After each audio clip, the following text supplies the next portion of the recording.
All right, good afternoon. So, in the description, I'll post it in the chat. I'm calling the channel The Line regarding trans issues. I'll just jump on that with my personal experience, which I don't really talk about a lot anymore, and I think I also have deleted a lot of these videos off the internet. But I started testosterone, and I was on I didn't do a gradual thing. They just put me on the big dose because we did not know as much at the time, and I just went I drove 3 hours to find a nurse practitioner who would give me the medicine, and I ended up not liking the body fat changes after a couple of years. So my experience. Let me share who I'm calling. I really like sitting my for a couple of years. Voice training as well as awareness of my voice, which I developed through singing. And I like this my hairline and the body hair stuff. Share with you guys what I'm actually watching. Awareness of my voice, which I developed by singing, and I liked that it changed my hairline, and the body hair stuff was kind of cool, but then that kind of goes away when you stop taking testosterone, weirdly. At least for me, maybe that's just my genetics or what have you that are just less likely to be hairy. But anyway, so a lot of those changes that are permanent changes, more so, I was okay, cool, I'm down with this. And then after a few years, I was oh, I actually really don't like that this is changing my hips to waist ratio. I don't know how to describe in a brief terms the number of different things that I didn't like about that. But I stopped taking it and I was cool, everything's fine. And I have since been back on and off a couple of times for various reasons. And so long as you are doing it under the guidance of a doctor, or at least you are getting your blood levels checked on a regular basis, that, and you're making sure that you're within the range and that your red blood cell count isn't crazy, you can do pretty much whatever you want with your endocrinology. Yeah, again, just so long as you're avoiding risks and you have, fully informed medical team, preferably on board with you. So yeah, it's all mix and match, do it for a little while, try it for a month. It is certainly not going to do anything permanent in 3 months. And that's plenty of time for you to know whether it's working or not, working for you or not, I mean. Mm-hmm. Okay. Yeah, that makes sense. It's good to know that there is time to the changes are not going to be immediate, and so that gives you time to figure out if it's working or not. So yeah, that's reassuring. Yeah. If anything, you may find yourself frustrated at times by the fact that it's a little slow. Sorry, Ben, you are muted. Oh, sorry. No, another thing too is that if different hopefully they routes of administration are going to have different timelines for effects and different intensities. So things that are more skin absorbed are going to usually be more gentle than something that is injectable. It can be more expensive to do something like a gel, but a lot of people, especially friends of mine who are non-binary, who wanted a more androgynous transition and a bit slower so they could kind of gauge that cutoff point for them. Some of them liked that as opposed to an injectable that was going to have more drastic, more rapid effects. So that's something to discuss with your healthcare team too about is the route going to be preferable for either way, because that might help you lead into it a bit more. Or even just a lower dosage of the injection. Yeah, either one. Gotcha. And then just one other quick question. How important do you all think it is to involve a therapist into all of this? Is that crucial or is it kind of optional? I think if you have the ability, if it's accessible to you and not strenuous on your finances or anything, depending on your particular situation, it's very rare that I would ever say don't go to a therapist. I think most people can benefit in some way from it. Whether or not it's absolutely essential for you depends on you. It depends on your level of social distress, your level of dysphoria. And if you have significant dysphoria that you're working through, that might be a reason to involve therapy. However, if you're doing this medical transition and you're not really feeling distress, it might not be as crucial for you as other people. Like, because you can do whatever you want to your body. Like, and like we're saying, you're already getting healthcare professionals involved to prescribe you that. It's like you shouldn't have to have like a therapist or a psychiatrist to modify your body. So. Okay. Gotcha. All And right. sometimes Cool. Well, insurance will require it. Like sometimes if you're trying to get healthcare, insurance will require it. We talked to somebody last week who was like, I've been yanked around for like 3 years trying to get hormones. Like, and I was like, literally just go to Planned Parenthood. You're trying to get estrogen. It's not that expensive. Like the only runaround you're getting is from your insurance company, which is arbitrarily saying, oh, you need to meet with somebody with a special degree, or you need to do this. And yeah.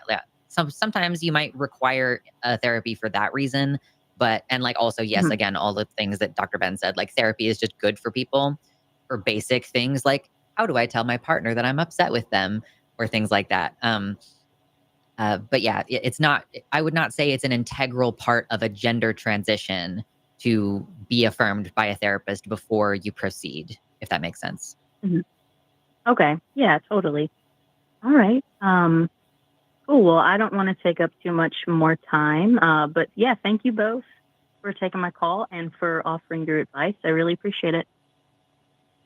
Yeah, thanks for calling, Rye, and good luck. Hope things go well for you as you explore this area. Thank you. Thank you. Bye. Okay, let me see. Okay, you know what? Actually, can you just vamp at them for a second while I go find my glasses? I cannot read. Yeah. It's gonna give me a headache. Yeah, I'll be back. no problem. So, I mean, just kind of along the lines of transition-based healthcare, there's so much, obviously, like Lex was saying, that insurance kind of sticks its nose in and really shouldn't. As far as thinking about risks and benefits for going forward with medical transition, just know that everyone's going to have a different pathway. There's a lot of toxicity online as well with, trans people. Like, and especially I've seen this a lot with trans men, but I'm sure it's the same for trans women. But people being like, oh yeah, I got my beard at 2 years in, like, and acting as if that's the standard and that everybody should expect that. It's not going to be like that for everybody. So just be aware that if you are going to some of those blogs and stuff, it's going to be everybody's experience is different. And also don't be an asshole to people because they're not along the same timeline that you are. So. Yeah, it's better to look at your own male family members to get a gauge for how quickly you're going to get a beard and all this. Like, I had a friend who is of Indian descent and is like, okay, just exploded with body hair almost immediately. It's like, yeah, for genetic reasons, that makes perfect sense. So yeah, does your dad have a beard? My dad can't grow any facial hair. So no wonder I also was not able to grow facial hair for the cumulative 6 years that I was on testosterone. My 5 individual chin hairs that each have a name. Anyway. Yeah. Cool. Well, don't forget to hit the like button, everybody. That is a quick, easy, immediate way to benefit the show. Yes. If you don't have money for super chats, which is totally understandable. If you do have money for super chats, we will read them if you donate $5 or more, and you can use that chat to vote for hashtag Team Lux or hashtag Team Ben, or a silly little punishment we do at the end of our shows. So get those super chats in and get those likes on the video. We appreciate it. I guess that means we're ready for another call, huh? Yeah. We got a lot of people waiting, so. That's true. Okay, I'm trying to see, is there anything that looks kind of spicy? I think 7-4 looks a little spicy. What do you think?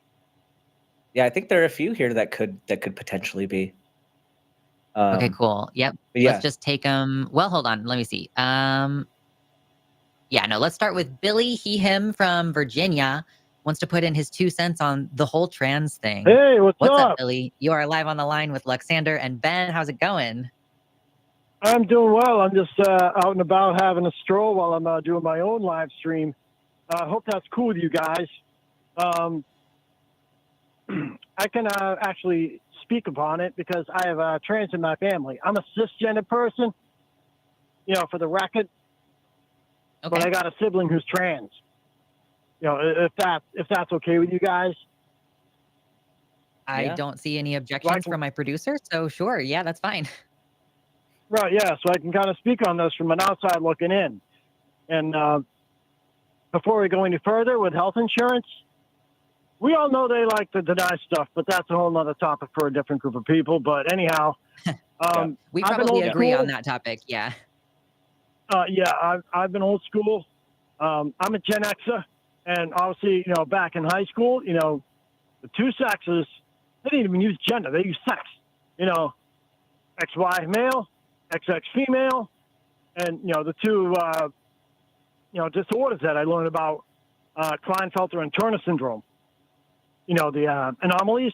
And obviously, decades later, there's so many of them.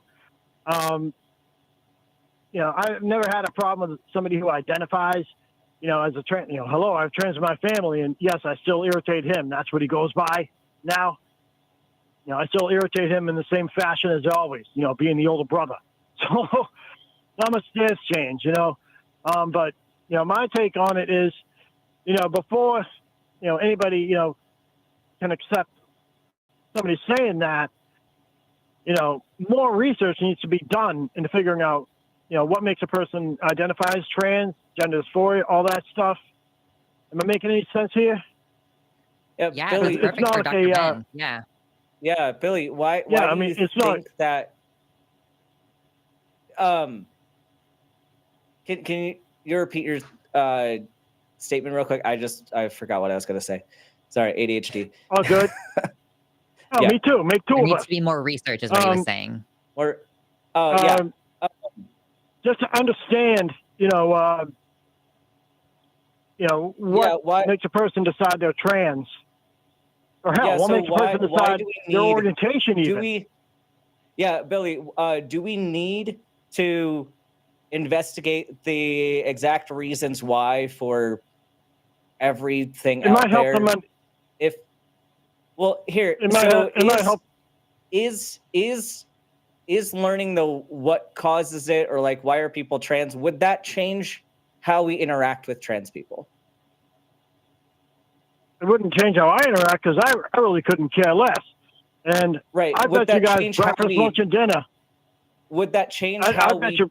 treat trans people in our society? If the people who are transphobes, I would certainly hope so. But like I would ultimately, certainly. the question I'm having here is that, like, sure, it would be nice to know what causes everything in our universe, but like, Yeah. there's a point of utility that needs to be present, I think, before we put resources and effort into investigating this. And there's a few reasons why. Number one, of course, because there are other issues. Like if grant funding is limited and research time and effort is limited, we need to direct that at things that are going to have a greater societal impact. For example, like if we could use a lot of that for cancer research or something else. I'll buy that. I'll buy that. If the research that we're doing, like, let's say we found out that, there's one specific gene that causes people to be trans, that's not going to change medically what we do for people. It's not going to change socially what we do for people. The only thing that it will probably do, which makes me concerned, is it will give like people who are in favor of eugenics a route to argue for eugenics. Like, can you explain what eugenics is? Concerning. I've heard of pharmacogenomics, but go on. Eugenics is when you try to eliminate a certain trait within society. So if you don't like people, like right now, a lot of rhetoric is going against people who are autistic. Like the whole Tylenol argument and stuff is a eugenics argument, trying to say that if we, like the assumption is if we eliminate this group of people or this trait within people, then society will be better. And we don't want that. We know that trans people are valuable. Trans people are a variation of normal. We don't want to give any credence to the idea that we could find a cause of trans people and then eliminate whatever that is. Like, that's incredibly problematic. I see. So, But my point Yeah. was helping a trans person understand him or herself, if that makes any sense. So that person can be happy and comfortable in his or her own skin, a lot more than what's going on. I mean, I've seen a few other vloggers, like you two included. I'm assuming you both are trans, That's Yep. correct. or am I just assuming? Oh, okay, all right. I assumed right. We're both trans. I didn't make an ass out of you and me. And I've watched people like Blair White, Buck Angel. I've watched a few of their videos and their different takes, and those are people who spent real money, in passing the pot. And that brings me to my next point. People go by visual cues,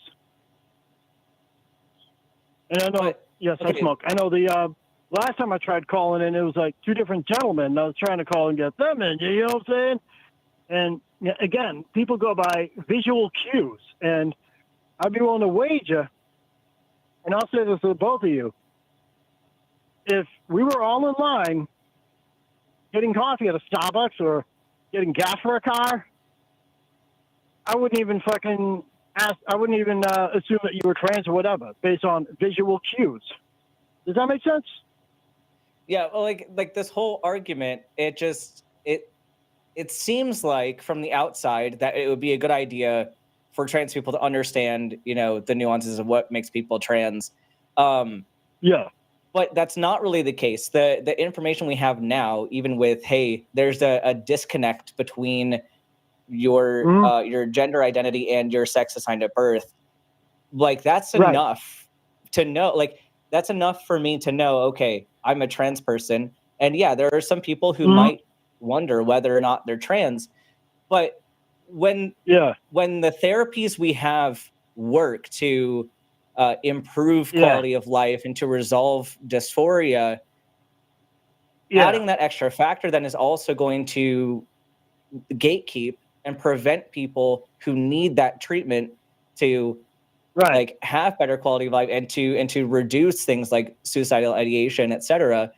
If you have somebody Right, who yeah. has dysphoria but doesn't have whatever criterion people say is the thing that makes you trans, that's going to then limit who can get access to this care, right? So it seems like a good That's idea fair. to study all this, but the problems that come with it are ultimately Mhm. more detrimental than if we didn't than if we just didn't go looking for that answer. So does that kind of I make sense? see. I mean, my only reservation is, if somebody who's, let's take, not sure if you're a wrestling fan, but if someone like Brock Lesnar, you know who he is, what if he were to identify as a woman and walk into a woman's restroom? That would not look very good.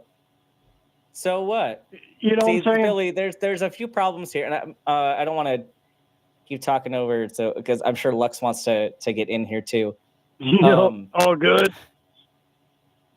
But like the fact that somebody looks masculine, like, doesn't mean that they're completely out of place, and I think that there's an issue with if you saw, let's say you saw a person who is a cisgender woman who looks more masculine, we're already seeing issues of people like that getting harassed in bathrooms, getting kicked out of bathrooms, and now you're I've seen further that. reinforcing Yeah, societal stereotypes of women having to look a certain way.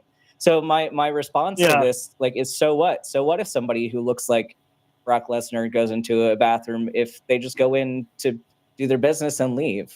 Like that shouldn't be Yeah, just don't get a huge issue in our society. As long as they don't get taken to. Well, if it was Brock Lesnar, he'd probably take him to Suplex City. Anyhow, you get my point. People go Yeah. by visual cues, and it's not just, with trans, it could be with anything like race, etc. We've I seen wanna it happen before. I want to be clear, Billy, that But we obviously- know that. I know that when I go Yep. out in public, people are going to be like, that's a woman. Like, I'm aware that that's what I look like. And like, I'm sure Ben knows what he looks like. We are aware. And both of us probably have gone through periods of time where we are unsure which public bathroom we should use because we do not want to freak out a woman. And we also don't want to get beat up by some guy. Although freaking out a woman also carries that additional risk of her going and finding her husband. So yeah, we know. Mhm. I guess I have like a question, Yeah. and that's I wonder like what is when you say we need more research, the word need Mhm. kind of implies that there is something wrong with the situation as we have it now, and that like having the research would solve some problem. What specifically is that problem that you want to try to solve with more research? Well, just to see if there's a link, much like you said, a possible gene, between someone identifying as trans, or hell, even somebody who's gay or bi or lesbian, because obviously, we all know that it's not a normal thing. If it was, there wouldn't be 8 billion people on the planet, and we wouldn't be having this conversation. Unlikely. We'd probably be, lighting fires, I'm living in confused caves. by your You know what I'm definition saying? of normal, Um, Billy. But I'm confused by yeah. your I'm definition sorry? of normal. yeah, not You're flying saying that trans planes, people doing aren't YouTube channels. normal. If gay things happen across like basically almost all sexual species that we observe, that seems pretty normal to Yeah. me. But I guess I'm Could you trying to could you get at explain? like if there is well, what do you mean? Like my definition of normal, like just because something is less common doesn't mean it's not normal. Like normal is like a thing that happens with regularity, even if it's at a like smaller percentage. So A just small because percentage. gay Oh, okay. behavior yeah, yeah, Okay, yeah. that's So fair. like just That's because fine. gay people are only like 5 to 10% of the population doesn't mean that it's not normal. So I think that there's like just a little bit of a hang up on that sometimes. Mm, But That's so fair. I'm And curious when you're looking for a genetic answer, like again, I'm trying to figure Mhm. out what is the problem that you're solving there? Are you trying to help people be able to figure out that they're trans sooner? Or do you want to like have their is this like getting diagnosed with a connective tissue disorder? Am I going to go get like 14 different genes tested to see which kind of Ehlers-Danlos syndrome I have? Like am I going to have to get that diagnosis before I can get treatment? Is getting that diagnosis going to help me find other people who are like me? I'm trying to figure out what is the problem to solve here. Well, the problem to solve here is, obviously somebody who is trans wants to be happy, and having them understand, whatever it is that's causing that person can feel comfortable in his or her own skin, live their lives, and unfortunately, won't stop bigotry. Because bigots are assholes. We can all agree on that. But finding out the variable is not what's going to make people happy or comfortable. What's going to make people happy and comfortable is receiving the necessary treatment to then move on with Mhm. their lives. And for So, like, society Okay. to not be And- assholes. yeah, and for society to Well, not be my assholes. other- Like, my it's other the same. point- It's the same thing. Like, I know. But, like, well, it's like there's an issue here with kind of number one. I getting the idea that you viewed trans as like a pathology. Like the reason we have diagnostic criteria is to, Mhm. work with pathologies. But I think where maybe there's some disconnect in our language, when I say normal, a lot of times in science and medicine, that is to mean that there's no pathology present. Like this is something that is a variation of something that is not Mhm. causing problems. And while there are a lot of trans people who have dysphoria that is debilitating to them, not everybody does. Right, So yeah. being trans in itself does not mean that there Right. are problems. So that's where scientifically we would say this is a variation of normal. And so Mhm. what you're getting at, you're kind of conflating social definitions like with scientific ones and Right. saying that here's our social definition, let's use a scientific tool to get to the bottom of Right. this thing. But if we're going to use Right. that scientific tool, we need to use scientific reasoning for indications for that Mhm. tool. And Yeah. like a different example outside of like trans issues, if I have somebody coming to me and they have like a common cold or something, there are many viruses that can cause cold-like symptoms and flu-like symptoms. We don't always test for Yep. the exact one because it is absolutely Right. pointless, because I'm going to tell that person the exact same thing either way. The treatment's the exact same no matter what. And so the what's going to help that person get better is not pinpointing that it's rhinovirus versus or like coronavirus. Yeah, like it's not always useful to have that information. That's not the same. Yeah. You can take Yeah, a specific certain- antiviral if you're diagnosed with COVID. There is a specifically good reason to get I diagnosed know, if and you think it's you have funny you COVID. mentioned that. That's different. But obviously, if it's bacterial, then antibiotic. But Yeah, so it that's a probably case- is. I don't know how old you guys are. And again, I'm a Gen Xer. Some old school, and yes, I did go to college later in life.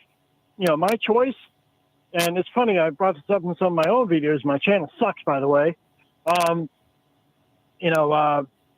I actually did learn about, the mutation of the SRY gene, for the Y chromosome, and that was back in 2010. And, following, trends of different things, it's like if they made that discovery, at least when I learned, they could have made it like 10 years before. But you get my point. I learned that in that's also 2010. a different. So it's kind of like Yeah, it could be, that's also a and different now there's like situation. so many more intersex conditions. Yeah, that we know that's of. also a different. Yeah, and that's also a different thing. Yeah, I than, know that's probably something with different, trans but people I and have seen. the utility. I mean, Well, the utility of investigating for intersex traits is different than for right, yeah, for trans people, because there are other medical implications within, Right, yeah. especially like congenital adrenal hyperplasia, is like that has implications on your blood pressure management and your fluid management. Right, like there yeah. are other things that you need to manage with that. So those are Yeah, I'll things buy that, that. yes, it is more appropriate when people are having symptoms to investigate for. But in Yeah. terms of utility of finding out why trans people are trans, there is zero utility to doing that. And I think having that information would only serve to hurt the community. So what do you think about people who have trans regret? I haven't seen any That it's data on less that. than- still not, Dude, it's still okay, not useful Billy, hold for up. that.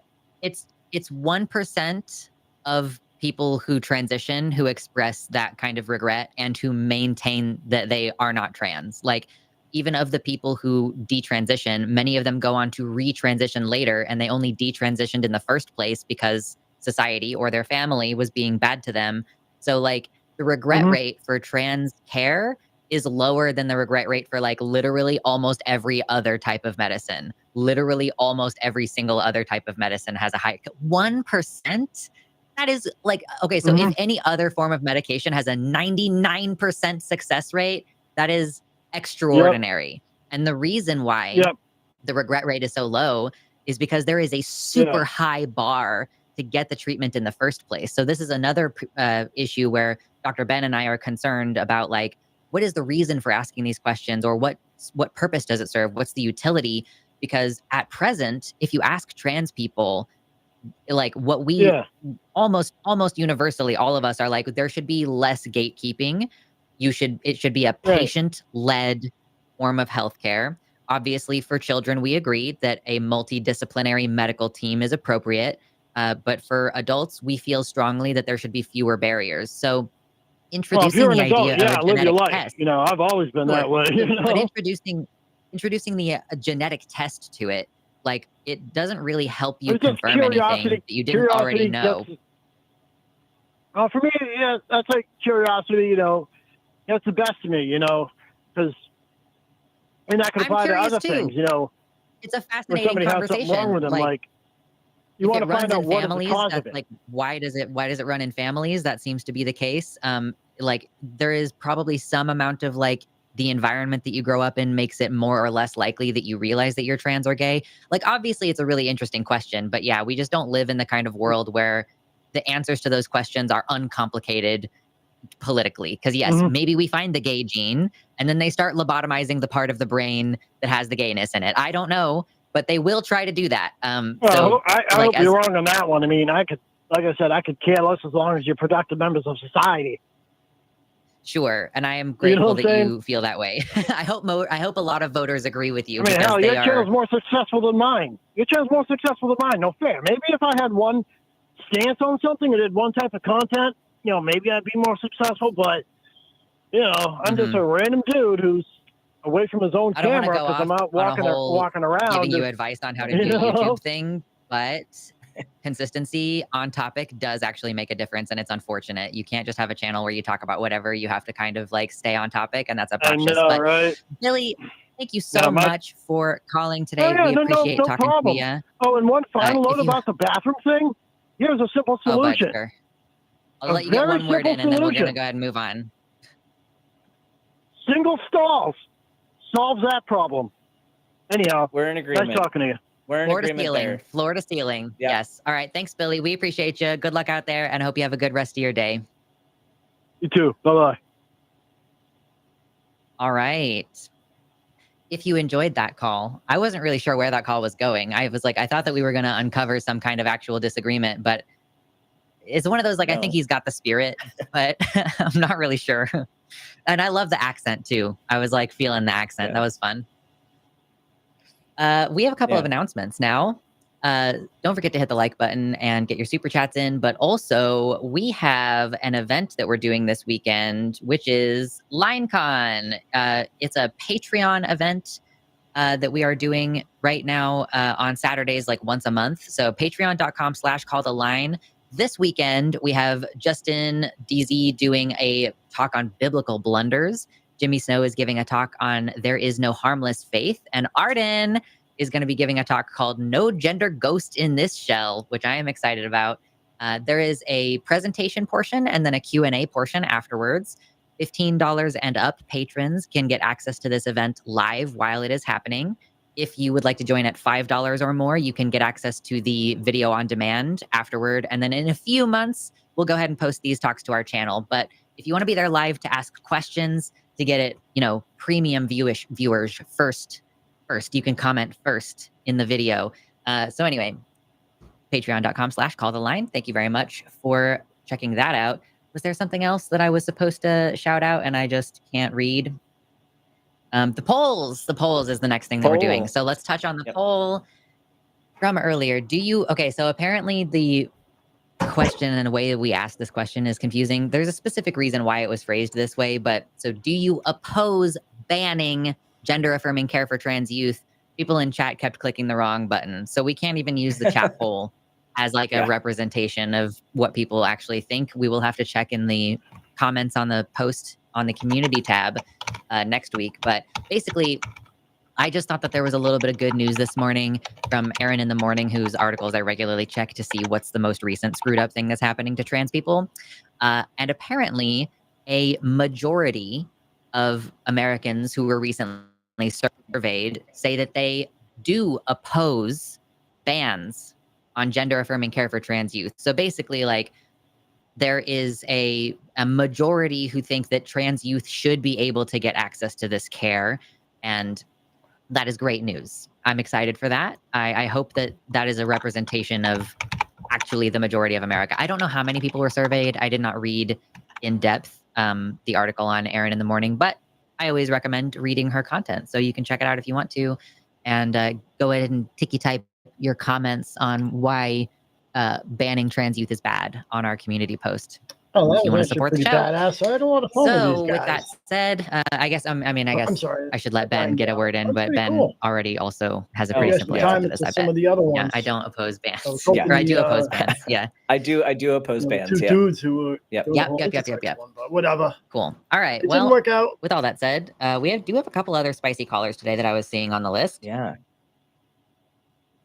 Anybody jumping out, or you care at all? Yeah, I've done a lot of talking so far. If you want to pick one that you want to go a little bit on. All right, cool. Well, this kind of ties into the conversation we were just having.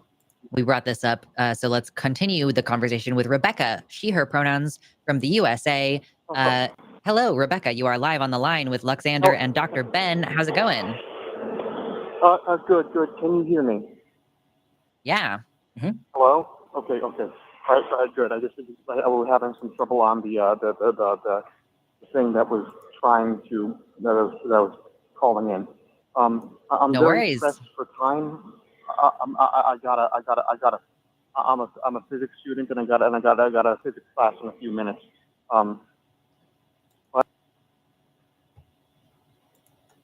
Yeah, that was pretty fucking badass.